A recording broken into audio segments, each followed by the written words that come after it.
Am I the antagonist for saying my stepdaughter is not entitled to my late ex-wife or daughter's money? I am married to Ashley. Our girls from previous relationships are both 17. My ex-wife was Sam. She and I were never a great couple, but we were great friends and great parents/co-parents, so we stayed very close after the divorce. I was aware she had started saving for our daughter's future education.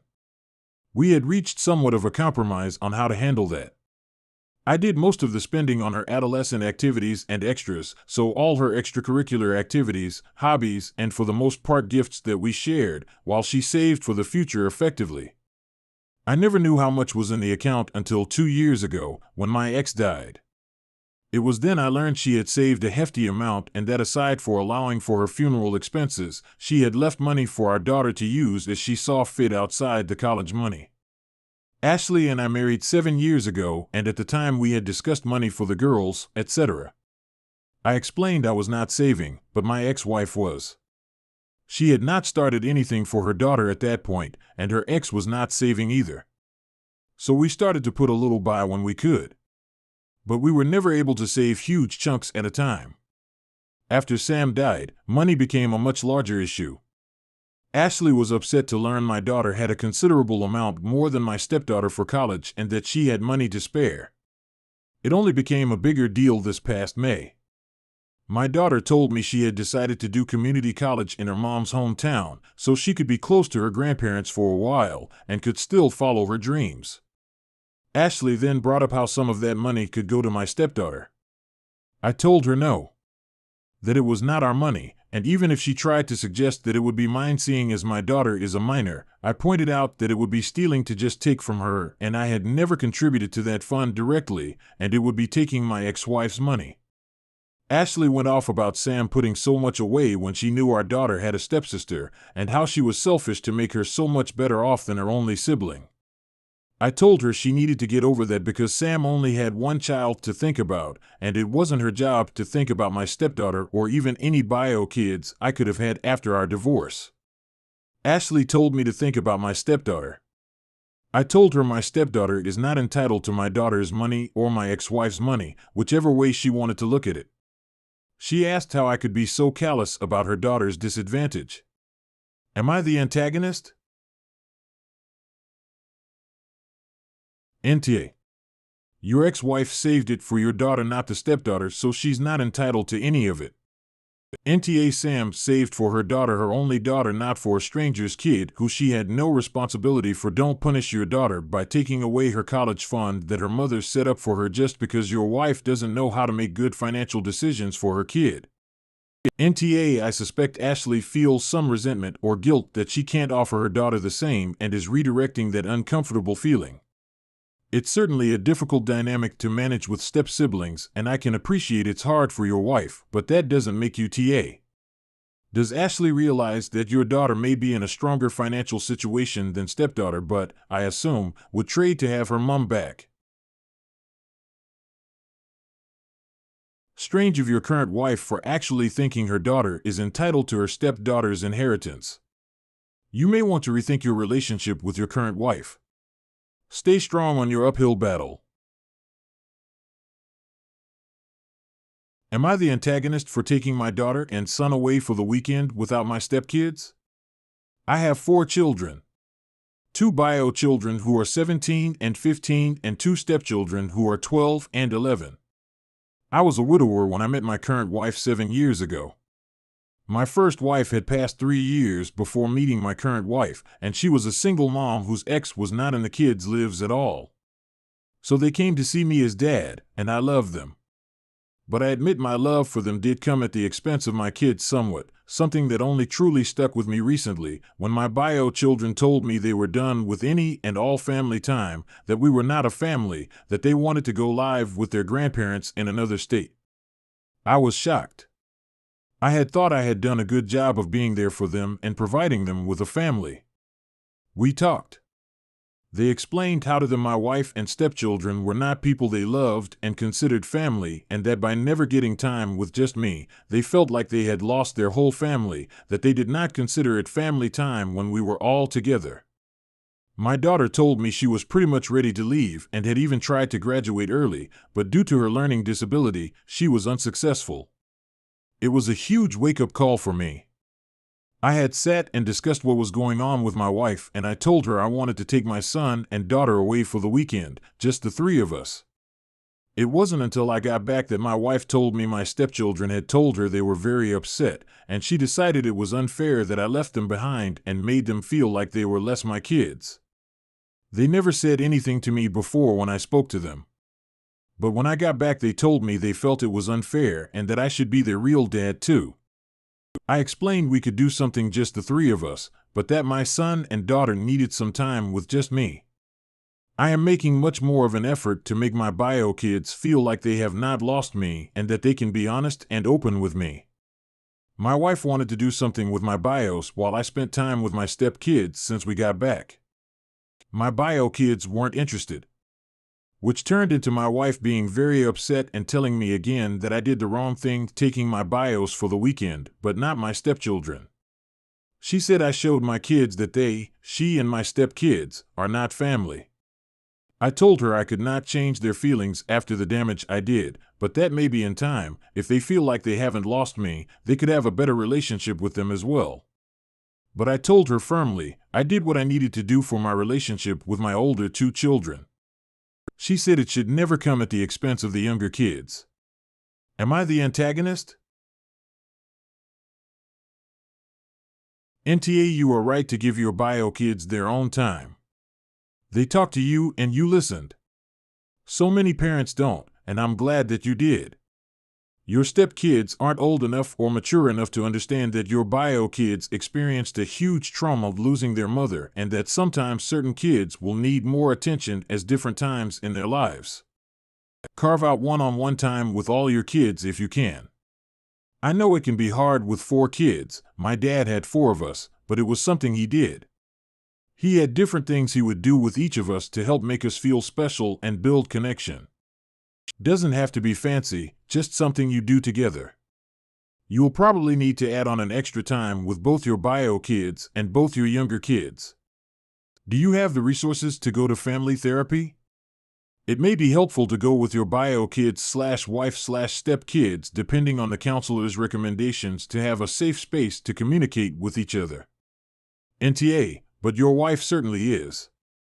It seems to me that while you were gone over the weekend with your kids, that she stirred the pot with her kids, and that is why they're now saying what they're saying.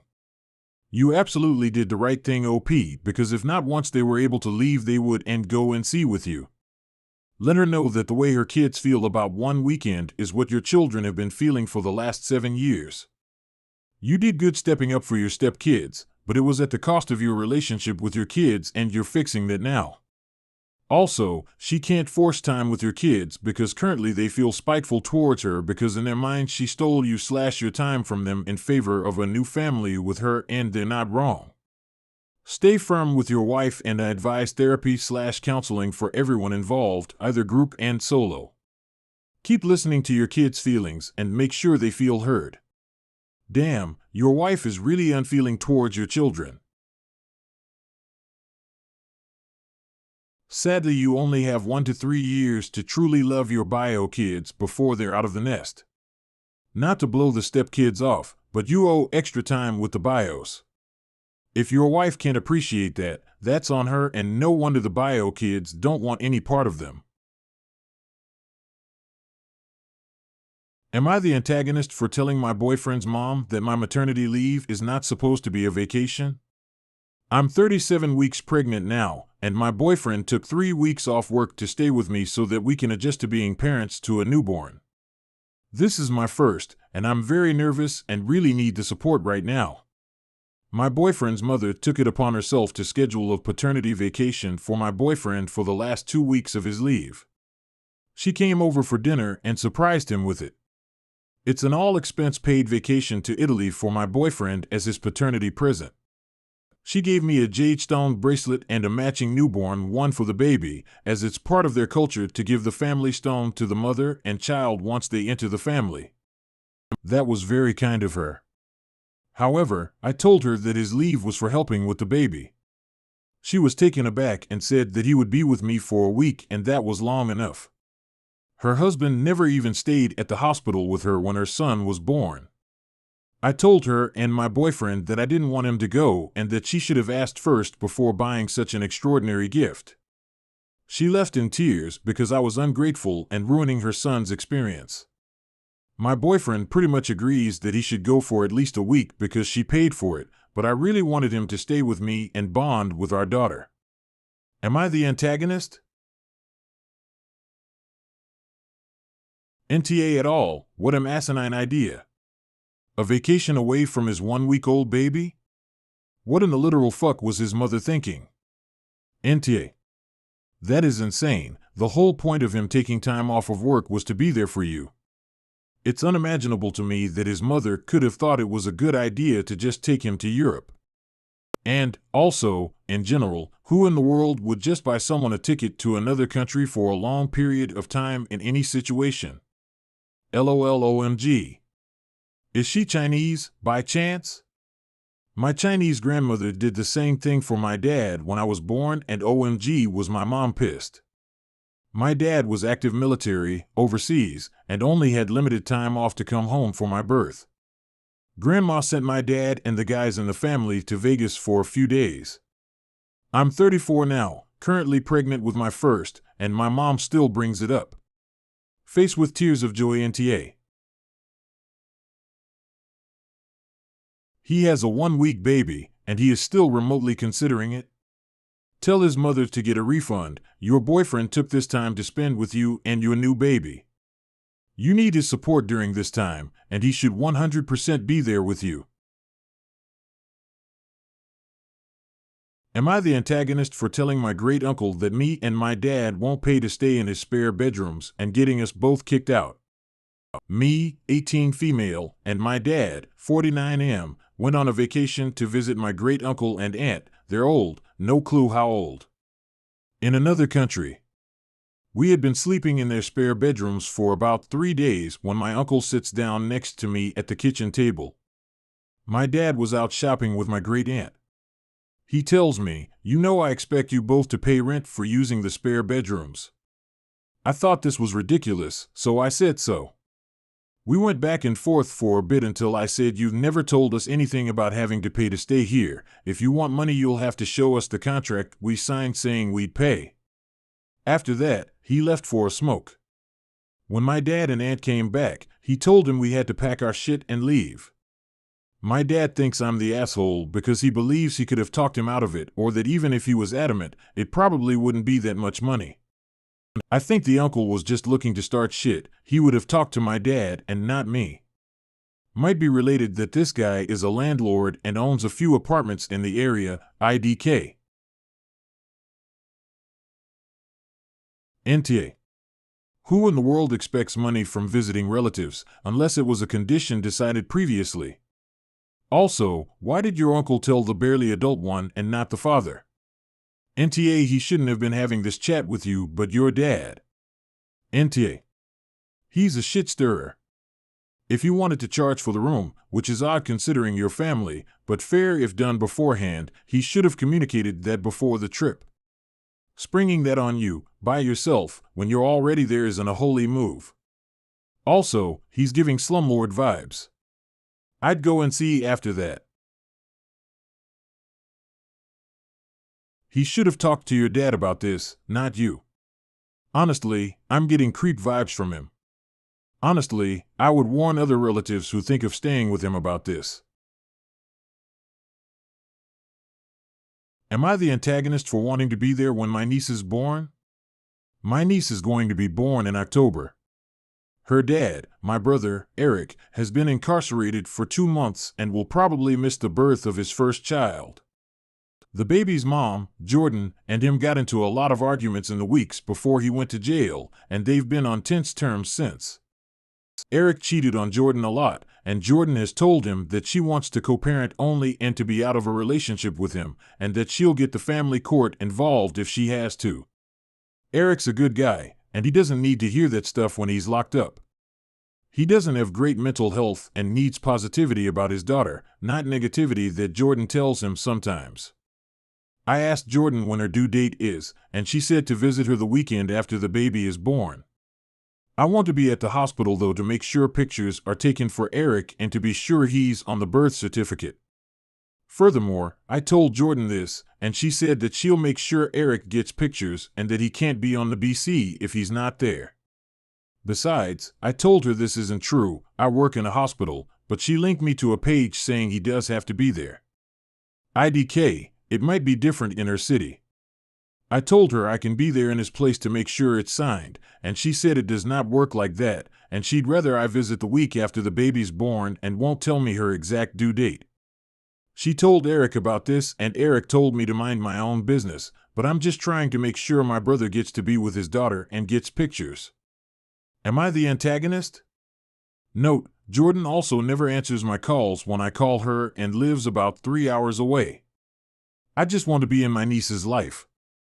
Update, I just want to be sure she doesn't take my brother's child away from my family. YTA, you don't have any right to make demands here, and even your brother is telling you to back off. By the way, if you want to be in your niece's life, you really want to avoid alienating her mother. YTA, but out if you ever want to be in the baby's life. Your own brother told you to back off. You have no legal right nor moral right to be there. She will never want you in baby's life if you try to steamroll her. Send a present, send flowers, send a congratulations card, offer help if she would like it, but give her breathing space before she calls the police and gets a restraining order on you. She's being nice by letting you visit after baby is born. Don't mess it up. LOL. You are out of your fucking mind. Have fun not meeting the kid until your brother is out of jail. YTA. Your brother told you stay out of, and you should respect that. If you keep this up, she won't want anything to do with you ever again. You can't be making demands here, be supportive and nicer, and she might let you be around this baby. But you need to chill out a bit. Am I the antagonist for wanting to make my BF homeless because of my lunch habits?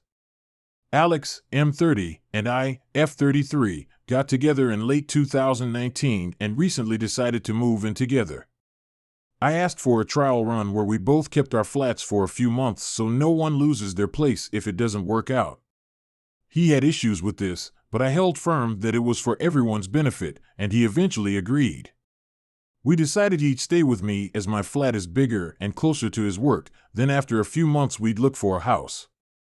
I work at home, and he's now close enough to his office to come back for lunch. He initially assumed we'd be eating lunch together each day because I'm home, but I don't eat lunch and I don't take a break for it. My preference is to take smaller breaks when I want them and eat a snack around 3 p.m. A piece of fruit and a bag of nuts is my go-to. This has been an issue since he moved in. He walked in while I was on calls 2 days running and loudly commented about it being lunchtime in the UK. I work for an international org. I was furious, as it prompted an unnecessary and awkward conversation with my boss, who was concerned I was risking burnout. He agreed to not going forward, although my position is that during his lunch hour we don't really need to make time to see each other at all, as he'll be back for the day in 5 hours. The issue is he then started insisting I need to eat breakfast and lunch even if he's not included. For context, I gained some weight when I started working from home and my current eating habits suit my schedule while keeping my weight where I want it. His claim is that I starve myself to log in as soon as I wake up and that I'm too obsessed with work to take breaks. I've explained that my eating habits suit me and I don't want to change them, but he uses me eating normally on the weekend as some kind of gotcha and won't accept what I'm saying. He brings it up daily. This is a problem, but not the problem. The problem is that this has been going on for nearly a month, and it just isn't the life for me. We sat down to talk this evening, and I said that I'm not enjoying living together, and that it's too much too soon, so I'd like him to move back to his place this weekend. Turns out he did not keep the flat, he gave it up straight away and moved his stuff to his mom's. His reasoning being he knew we'd be fine. Dear reader, we are not fine. He says I need to put the effort into work through this and compromise, and that I'm too angry to talk and me being a workaholic is going to cost us the relationship, so we'll calm down and talk about it another time. My position is that him lying about his place is a deal breaker even if the rest wasn't. My best friend just had a baby and my mom's on holiday, so I have no one to tell me if I'm out of order. Reddit, am I the antagonist? Update 1. So I realized after posting this, and after he stormed out, that there's a bonus element here. We agreed that because we were both keeping our flats, he wouldn't contribute to my rent/bills because he still had all his normal outgoings. He has bought groceries a few times and took me out for a meal the first weekend he came, but other than that he has been living for free. I am livid. Update 2. I'm off to bed now, but he is still angling to come back here tonight and is churning out reasons why I should let him. It's absolutely not happening. I'm only realizing now just how frustrated I've been over the past few months, so I'm letting it all spew out. My door is double locked and my phone is on silent. Thank you for your advice and validation. You've riled me up and it's given a shitty and upsetting situation a massive turnaround. NTA. You got it right when you said that lying about getting rid of his flat was the deal breaker. He's showing a pattern of not listening to your opinions and lying when you won't give in. Compromise is important. Him being concerned about your health is normal for a good partner. Lying and strong-arming you into continuing to live together is not. NTA. If you're not happy, you're not happy. You can seriously be expected to stay in a situation that makes you miserable. It's time to move on from this relationship, and he won't be homeless. He can stay at his mom's with the rest of his stuff. NTA. This is a solid problem. You agreed to a trial run, which was sensible. He thought he knew better and lied to you the whole time because he was certain it would work out in his favor. If that was his position, I'm not sure why he felt that being controlling and obsessed about your breaks or food intake was a smart move. That doesn't exactly scream I'm easy to live with. I'd say he made his bed, but it sounds like he stored it at his mom's house instead. It sounds like you made the right decision to do a trial run. This man obviously doesn't respect you enough to be truthful with you. Time to reevaluate this relationship and move on to something new because this whole thing by him is a big red flag. Keep that phone on silent.